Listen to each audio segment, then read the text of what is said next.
بسم الله الرحمن الرحيم. السلام عليكم ورحمة الله وبركاته.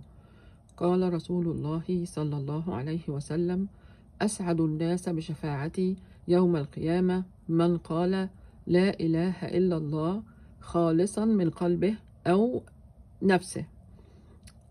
وده في صحيح البخاري، يعني ما فيش عليه أي شك. يعني هو حديث طبعا مهم جدا، لأنه يعني يوم القيامة الناس كلها هتقف فترات طويلة جدا في الشمس والحر على أساس إنها تستنى إن ربنا يبدأ الحساب.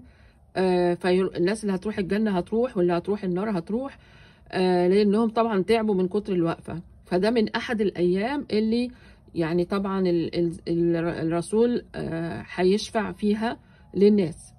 ولكن في حاجات تانية ممكن الرسول عليه الصلاة والسلام يشفع فيها لبني آدم معين أو مجموعة معينة من الناس بناء على أعمال هم عملوها، وهو أصغر حاجة يعني. بس أنت قول لا إله إلا الله خالصا من قلبه. يعني إيه؟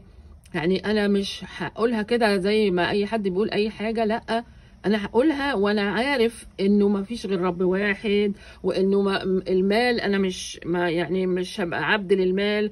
كل الحاجات دي هتيجي في قلبه، هو ده اللي هيفوز بالشفاعة الأكيدة من الرسول عليه الصلاة والسلام يوم القيامة، وربنا ينجينا جميعا.